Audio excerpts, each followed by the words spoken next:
Francisco da Silva Chaves, sou pediatra, faço parte aí de um grupo dentro da Sociedade Brasileira de Pediatria, que é o Departamento de Desenvolvimento e Comportamento, e que o nosso enfoque é justamente esse, é trabalhar com os atrasos ou os desvios do neurodesenvolvimento. É um prazer estar aqui, a convite da doutora Raquel, do CIEC, para falar um pouco sobre a importância do pediatra, a importância de nós buscarmos realmente um diagnóstico mais precoce, uma intervenção mais precoce, em especial nesse vídeo em relação ao transtorno do espectro autista.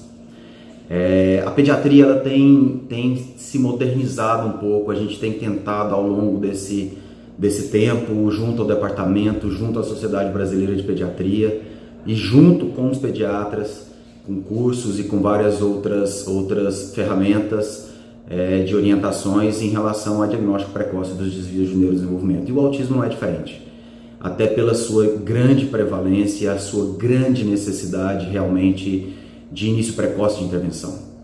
E uma das coisas mais importantes que a gente tem levado hoje para os pediatras é justamente sair um pouco daquele estigma de que vamos esperar um pouquinho, cada criança tem seu tempo, e a gente tem que tomar muito cuidado com isso. Porque muitas vezes cada criança tem seu tempo, mas se esse tempo está fora de um desvio em relação ao desenvolvimento, isso vai trazer consequências para essa criança. E nós temos, infelizmente, uma vergonha aí, digamos assim, que é fazer um diagnóstico tardio de autismo. Em estudo recente do pessoal da Unifesp e da Mackenzie, se não me engano do ano passado, eles mostraram exatamente isso. Aqui no Brasil a gente faz diagnóstico próximo de 6 anos de idade. E já perdemos uma janela de oportunidade gigantesca em relação ao desenvolvimento dessas crianças. Então, assim, o que é importante para nós? Tentarmos buscar sinais precoces. Ninguém precisa fazer diagnóstico com 6 meses de idade, com 9 meses de idade, até porque você não vai conseguir. Mas é importante que a gente já comece a avaliar essa criança desde muito cedo. Como que é essa interação social? Como que é essa busca social? Como é que é o olhar da criança durante a amamentação? É uma criança muito irritada? É uma criança que não aceita colo? É uma criança que realmente, no contato físico, ela demonstra irritabilidade ou ela não te acompanha com os olhos? Então, uma das chaves para o diagnóstico do autismo, isso mais tardiamente, lógico, é justamente esse interesse social, essa busca por uma reciprocidade social, que não acontece dentro do espectro do autismo. Então, a criança ali perto de 1 ano, 1 ano e meio, a gente já consegue sim ver muitos indícios relacionados ao autismo. Por exemplo, uma criança que até balbuciava, ela chamava o papá, a mamã, o dá, o bá, e de repente, às vezes, ela tem uma regressão de linguagem. Ela para de desenvolver ou, na verdade, às vezes ela tem uma regressão. Isso é um fator importante.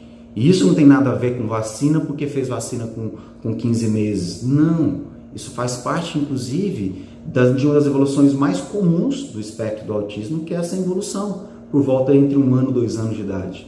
Então, ficarmos atentos a perdas de marcos de desenvolvimento em relação à linguagem, principalmente, ou em relação ao interesse social.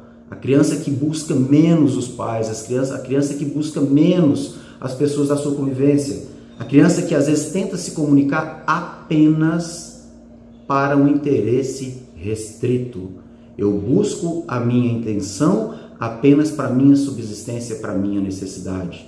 Isso não faz parte do desenvolvimento social da criança. A criança ela tem vontade, ela busca esse interesse, até porque ela tem necessidade de compartilhar a atenção com os outros.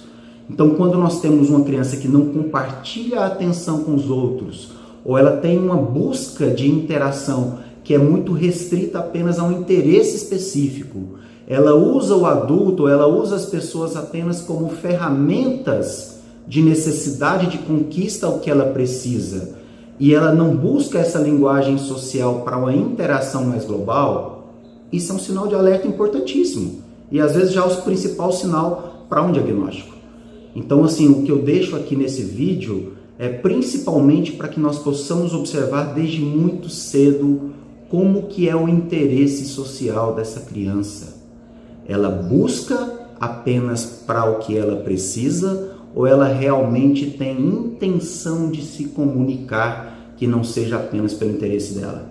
Ou seja, ela compartilha contigo da mesma atenção? Isso é uma coisa muito importante. E dentro disso, isso acontece muito precocemente. Muitas vezes, a partir de 1 ano, com certeza a gente já consegue ver muitas coisas disso. Então, um alerta que eu deixo para todos os colegas que trabalham nessa área de desenvolvimento e comportamento, independente de serem médicos ou não, é que a gente realmente busque os marcos do desenvolvimento. E para as famílias também. A caderneta da criança, ali tem alguns marcos do desenvolvimento. A idade que eu começo a sorrir, a idade em que eu olho mais nos olhos, a idade em que eu começo a ter uma interação maior, a idade em que a minha linguagem tem que estar preparada para ser desenvolvida e se desenvolver. Então use inclusive a caderneta da criança. Se algum desvio de desenvolvimento ali estiver, procure seu pediatra. Através dele, essa avaliação tem que ser uma avaliação um pouco mais completa. E se precisar de uma avaliação com complexidade maior, um neuropediatra ou um psiquiatra infantil, ou mesmo uma avaliação multiprofissional com um terapeuta que realmente entenda de desenvolvimento infantil, com uma terapia ocupacional, uma fono, isso vai nos ajudar muito no diagnóstico e também, com certeza, aí sim, na estimulação.